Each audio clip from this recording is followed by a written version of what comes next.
Хвича, Хвича, Хвича.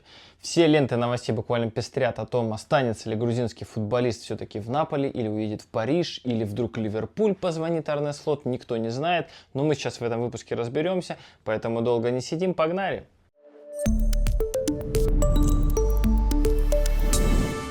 Друзья, всем привет! Сегодня я нахожусь в Турции, в таком достаточно скромном отеле. Здесь даже стола не нашлось, чтобы вот мне как-то собрать студию, поэтому вот записываю так, как есть. Но я по-прежнему надеюсь на ваши лайки и комментарии. Решил, что даже в таких условиях не стоит откладывать, мне тем более, что в грузинском футболе столько всего происходит, и как же я вас оставлю без очередного выпуска. Но главная тема, конечно же, Хвича Кварацхелия и его возможные перемещения, и вообще, знаете, вот эта драма, которая происходит сейчас в итальянском футболе, в Неаполе и вместе с Хвичей, она достойна, наверное, экранизации в каком-нибудь будущем, потому что чего только не было. Ну, давайте вспомним все события. Буквально неделю назад Хвича Кварацхелия не сыграл в матче чемпионата Италии, сказали вроде бы какое-то повреждение, ну а сейчас у меня уже есть сомнения, а было ли вообще это повреждение, может быть какой-то конфликт или какая-то ссора произошла уже тогда, а может быть переговоры были тогда.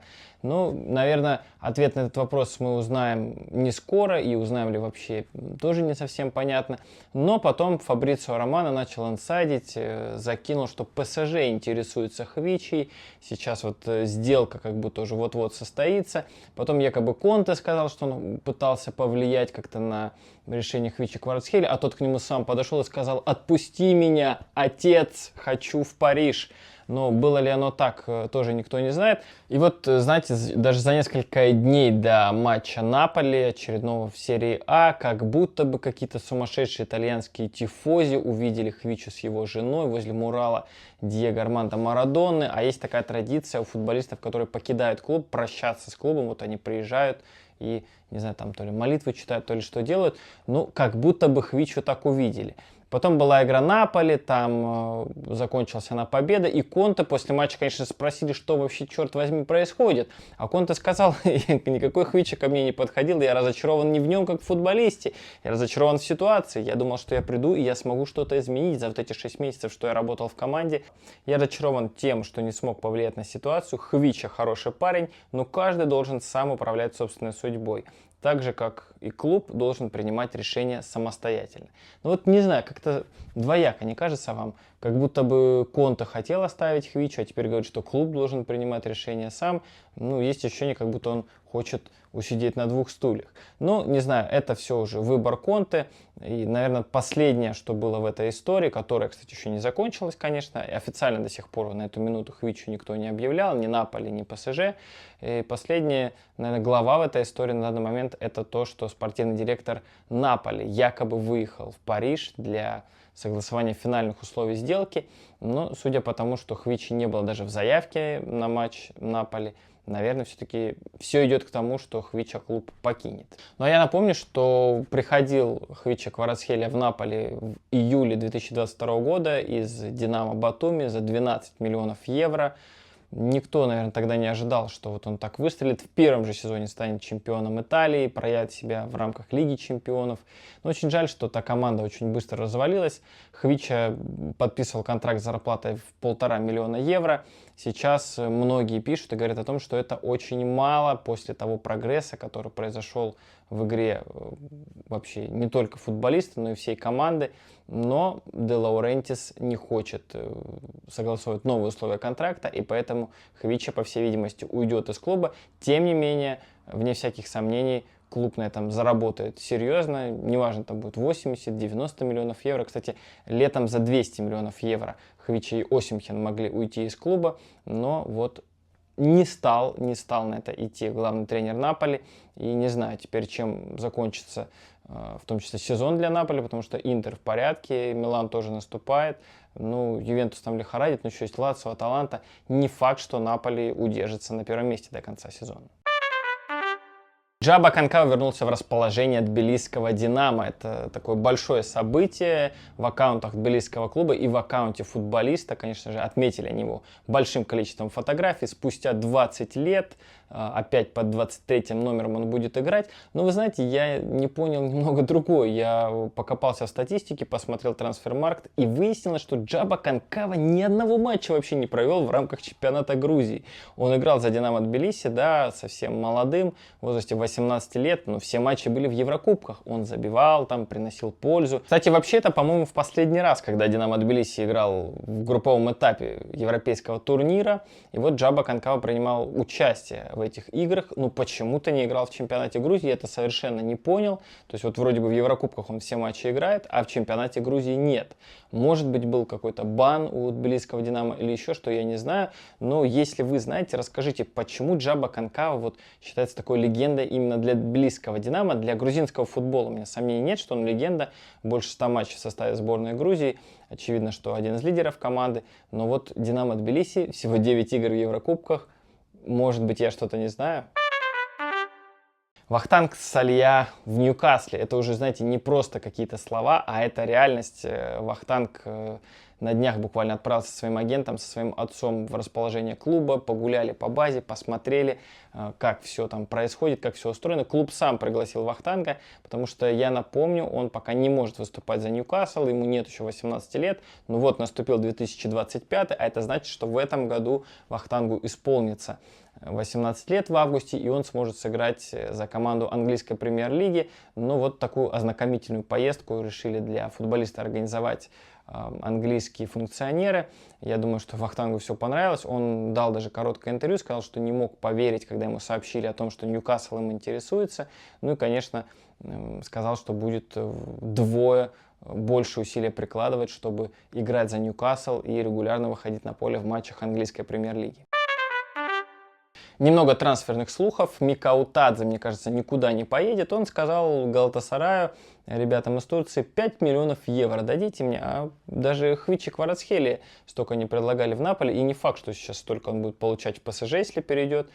Ну и турки тут призадумались, а нужен ли нам Микаутадзе? А я думаю, что дело не в том, что Жорж там какой-то жадный или не знаю, хочет турков как-то на деньги развести, да просто он хочет играть во Франции. Ну, если вы так меня хотите, ну, заплатите мне какие-то нереальные деньги. Вот как бы так намекает нам Жорж. И я, в принципе, с его позицией согласен. У самого по жизни бывали такие ситуации, когда я что-то очень не хотел делать и называл какие-то заоблачные суммы, понимая, что человек откажется. Но если вдруг не откажется, ну что ж, это твой выбор, я хотя бы денег заработаю. Вот я думаю, такая логика у Жоржа Микаутадзе. И ну, мне кажется, что эта история с Галатасараем сойдет на нет. Все-таки он останется в Лионе. И играть за Лион — это куда более интересная и приоритетная задача для него сейчас. Есть еще слухи о переходе Георгия Гулиашвили из Сараева в стан Ланса или Сент-Этьена. Видите, такое нашествие грузинских футболистов во Францию. Видимо, после успехов Зорико и Жоржа начали смотреть функционеры больше грузинский футбол и понимать, кого стоит покупать. Не знаю, может, Качарашвили еще позовут, посмотрим. Ну и еще один слух — это Саба Гагличидзе, который пока выступает за Эмполи. Ну, уже столько он там, знаете, авансов выдал по итогам первой части сезона, что уже и Милан хочет купить, и Ювентус. И вот как будто бы сегодня Ювентус даже прям принес контракт Саби, сказал, давай подписывай. Но пока, повторюсь, никакой официальной информации нет, поэтому ждем, следим. Ну и хотелось бы отметить 3 ярких грузинских футболиста на минувших выходных. Конечно, Зорико Давиташвили, который опять забил за Сент-Этьен. Я этот матч, признаюсь, целиком не смотрел, посмотрел обзор, и вы знаете, там был блестящий момент. На первой минуте Зорико убежал на скорости, вот, ну, начало матча, да, вроде бы свеженькие защитники, но нет, Зорико убежал, стартанул, обыграл всю оборону фактически ПСЖ, но вот Доннарумму в том эпизоде переиграть не смог, и он об этом, наверное, после матча больше сожалел. Ну, а голевой эпизод случился уже при счете 2-0, и ПСЖ, в общем-то, доминировал, вот, кроме гола и вот этого момента Зорико, ну, по крайней мере, в обзоре вообще ничего не было. Не знаю, было ли что-то на самом деле, но прям очень много моментов у ПСЖ, отбивались, оборонялись игроки Сент-Этьена как могли, и вот при счете 2-0 Зорико подошел, исполняет штрафной, увидел, что Донарума как-то что-то очень сильно ушел в угол и решил, знаете, даже не перекинуть стенку, а так вот обогнуть ее. И оказался прав, переиграл Доннарумму. 2-1, проиграл Сент-Этьен. Конечно, Зурико был расстроен после матча, что не удалось команде набрать очки, но, тем не менее, и Микаутадзе, и Давидашвили забили свои мячи Доннарумме. Но если перейдет Хвича, он этого сделать не сможет, ну, разве что на тренировках. А что сказал Давидашвили после игры, давайте тоже обратимся к этому комментарию. Я принял решение, когда увидел позицию Доннаруммы. Действительно, справа от меня он открыл угол. Не знаю, почему он это сделал. Я выбрал эту сторону, пробил и забил. Это было фантастически. Ну, конечно, сегодня вечером мне хотелось большего, потому что в этом матче у меня было несколько ситуаций. Хорошие моменты 1 в 1 или 2 в 1. И мы должны еще над этим работать. Ну, вот такой максималист Зурико Давидашвили. Давайте пожелаем ему прогресса дальнейшего. Сейчас у него уже 16 матчей, 6 плюс 2. На мой взгляд, лучший в составе Сент-Этьена, вне всяких сомнений. Я пару матчей Сент-Этьена вживую смотрел, ну как вживую, по телевизору, и видел, что без Давидашвили порой футболисты будто и не знают, что делать с мячом. Они как-то вот мысленно так вот его, и не мысленно, а фактически ищут на поле и хотят ему этот мяч отдать, а Зурико уж знает, что с ним сделать. Еще один дебютант недели — это Буду Зевзевадзе, мечтавший сыграть в Бундеслиге. И вот он наконец дебютировал. Очень сложный матч. На 16-й минуте было 0-4 по ударам в пользу гостей.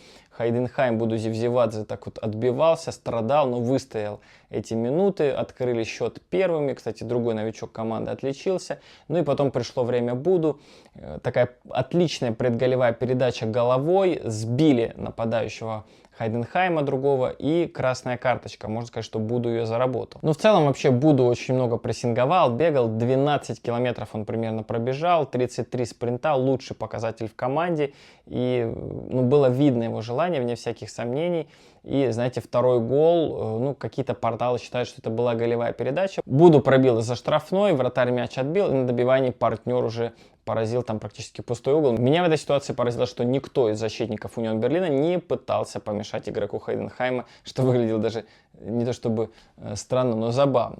А вот что сказал Буду Зевзевадзе после игры: я невероятно счастлив, я играю в Бундеслиге. Я всегда мечтал об этом в детстве перед телевизором. Теперь это сбылось, а победа в дебютном матче просто здорово. Здесь все гораздо быстрее, интенсивнее. Это он говорит про Бундеслигу по сравнению со второй лигой. Игроки индивидуально лучше, мне приходится бегать гораздо больше. Этого от меня требует тренер, но Франк Шмидт хороший парень. Я могу многому у него научиться. Да, действительно, хороший парень. Но этот хороший парень после игры тоже высказался, конечно, про Буду Зевзевадзе. Вот такая вот взаимная у них любовь. Я был очень доволен его игрой, он трудяга, он не колеблется, когда у него есть возможность и шанс забить гол. Вот такие комментарии. Ну и в заключение Буду сказал, что нужно еще усердно работать и двигаться вперед, потому что одной этой победы недостаточно, чтобы остаться в Бундеслиге, а назад во вторую лигу, очевидно, Буду не хочет. Впереди выезд в Бремен, потом домашняя игра против Сан-Паули. В общем, будет интересно. Ну и, конечно, мы ждем дебютный гол Буду Зевзевадзе. Еще один дебютант минувшей недели — это Лука Лочошвили. Он сыграл первый матч за Салернитану. Проиграли дома 1-2 в матче Сассуоло. Непростой матч. Лука выжег там фланг свой, если посмотреть на его тепловые карты. Реально там все красное. Но, к сожалению, команда проиграла и опустилась на 20 место. Но, хотя, знаете, не все так плохо. 18 очков у Салернитаны. И, в принципе, даже одна победа поможет вскочить даже не то что на 19, но на 18, может быть и на 17 место. Поэтому пожелаем удачи Луке. И последнее, о ком хотелось бы рассказать, это Георгий Мамардашвили. Вернулся он после травмы на поле, много ярких сейвов совершил, но, знаете, не хватило ему везения, может быть, как и всей Валенсии. Невозможно весь матч все-таки отбиваться. Зевнули сначала один удар с фланга, Мамардашвили там ошибся, мяч каким-то невероятным рикошетом залетел в верхний угол, но там был офсайд, гол не был засчитан, после этого был еще удар в штангу. И вот в заключительные минуты матча, 90 плюс 3 уже было, Севилья так позиционно атаковала, дальний удар, не сказать, что особо перспективный, но, возможно, был дождь, не знаю, мяч скользнул буквально по газону, прям перед Мамардашвили выскочил, он до мяча дотянулся, и вот, знаете, отбил его так, что тут по дуге вверх уходил. Но, к сожалению, в ворота все-таки попал. 1-1. Мамардашвили был разбит после этой игры, потому что в Валенсии сейчас нужны очки, нужны победы. И вроде бы после смены тренера какая-то динамика сейчас есть положительная. Вратаря поддержал защитник Валенсии Хави Гера. Он сказал, для него это трудный момент, но мы все имеем право на ошибку. У нас нет претензий. Он спас нас больше раз, чем допустил ошибок сегодня. Теперь нам нужно подумать о кубковом матче. Я здесь полностью согласен, потому что действительно, если вы даже обзор посмотрите, сейвов у Мамардашвили было гораздо больше. Ну, ошибки с кем не бывает. Тем более, знаете, после такой паузы всегда нужно какое-то время, чтобы вкатиться.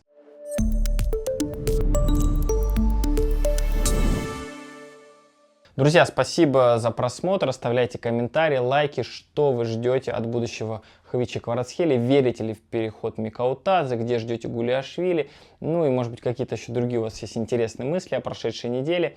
Я готовлю, конечно же, большой выпуск про Хвичу, в случае его перехода обязательно это сделаю. Еще будет выпуск про Гурама Каше. В общем, друзья, подписывайтесь, отправляйте друзьям, и пусть у вас все будет хорошо. До новых встреч, обязательно увидимся. Хвича Кварацхелия. Хвича Кварацхелия.